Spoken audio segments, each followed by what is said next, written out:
L'atout principal de cette application WEC-Simul, c'est sa facilité d'utilisation. Il faut comprendre que quand on est en situation opérationnelle, le pragmatisme, la facilité, l'ergonomie est quelque chose de très important chez les sapeurs-pompiers. Bonjour, je suis Sylvain Lafont, chef du service cartographie, outils opérationnels et innovation chez les sapeurs-pompiers des Landes. Colonel Éric Duverger, directeur départemental du SDIS des Landes. Je suis Anthony Gavant, PDG fondateur de la société Evotech Group. Bonjour, je m'appelle Hugo Michel, ingénieur logiciel chez Evotech Group, en charge du développement du simulateur d'incendie. L'innovation a toujours fait partie des gènes des sapeurs-pompiers pour répondre au mieux aux enjeux environnementaux qui vont être les nôtres de plus en plus. La problématique avec le réchauffement climatique augmente et on a l'apparition de méga-feux dans le Nord-Amérique et puis apparaissent chez nous des méga-feux aussi. Donc on est à la recherche de solutions de simulation numérique permettant d'essayer d'aller au plus vite. Les Américains sont assez performants et développent depuis 10 ans ces systèmes-là. Nous en Europe, personne ne le développe actuellement. WEC-Simul est un outil de simulation de propagation de feu. Concrètement, ça nous permet de connaître le comportement d'un feu, sa virulence, les enjeux que l'on peut trouver dans l'axe de propagation, à savoir s'il y a des populations impactées rapidement ou pas, lors d'une lutte contre le feu de forêt.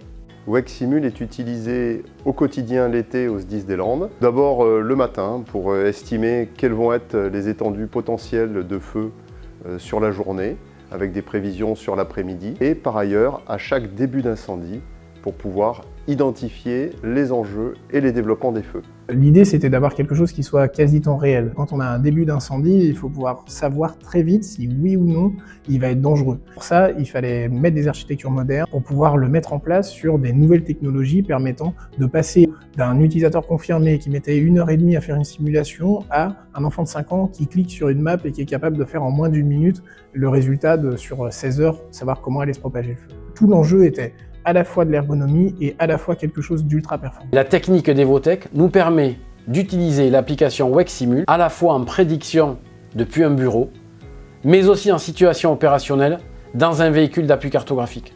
Cet outil est très important pour nous parce qu'il nous permet de regrouper deux éléments essentiels que nous avions jusqu'alors. Tout d'abord, un simulateur de développement d'incendie.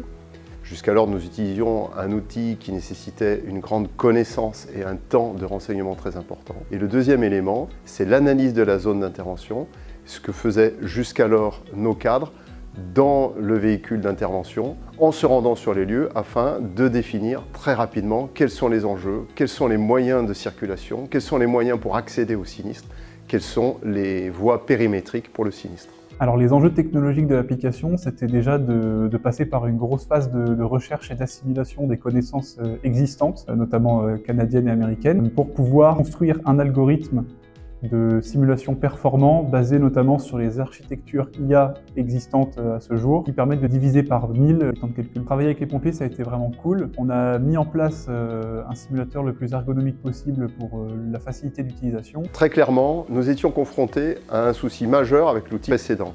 C'était un outil qui nous permettait d'estimer les évolutions des sinistres, mais il nécessitait un temps de saisie et une connaissance de l'outil qui n'était pas adapté aux outils opérationnels. Cet outil répond pleinement à nos attentes, puisqu'il nous permet, par un simple clic, de dire « le feu est parti ici » et de voir son déroulement en tenant en compte des conditions météorologiques du moment, des données de connaissance actualisées du couvert végétal, et bien sûr de connaître l'ensemble des enjeux auxquels seront soumis les sapeurs-pompiers et que devront protéger nos moyens de secours. Tout au long de la saison feu de forêt 2025, nous avons utilisé cet outil au centre opérationnel départemental du SDIS des Landes.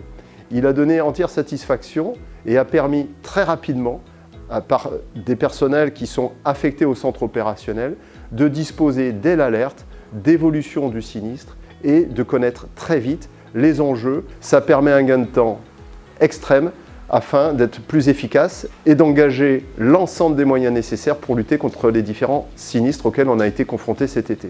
On a été beaucoup surpris quand on a vu les résultats réels des feux comparés à ceux de la simulation qui étaient vraiment très proches. L'avantage de travailler avec Evotech, c'est la proximité de ses équipes, l'écoute des ingénieurs et techniciens qui ont développé l'application et qui nous ont permis de développer à façon une application qui correspond au mieux à nos besoins. On a la chance d'avoir les pompiers des Landes et d'être dans les Landes. On n'aurait pas fait ce projet, je pense, sans eux, pour deux raisons. La première, c'est parce qu'ils ont une expertise très forte dans la simulation numérique, parce qu'ils font partie des gens avec le Canada qui ont été formés à ce type d'outils, et parce que le fait d'avoir localement en fait cette synergie nous a permis de nous appuyer sur ce que j'appelle la base. Habituellement, on a tendance à faire un produit et après aller le proposer. Là, on a construit le projet à l'envers, donc on est parti de leurs besoins et on a fait sur mesure ce logiciel. Alors l'application, initialement, on pensait qu'elle resterait un peu franco-française, et puis en fait, on voit qu'elle intéresse un peu partout dans le monde. On a déjà commencé à la présenter aux Canadiens, justement, qui sont parmi les plus grands experts dans ce domaine-là, et sont assez impressionnés par ce qu'on a réussi à faire. Donc l'objectif, maintenant, ça va être d'aller l'installer au-delà des frontières françaises. Et puis, si on peut faire rayonner la France un peu partout, ce serait vraiment quelque chose d'incroyable.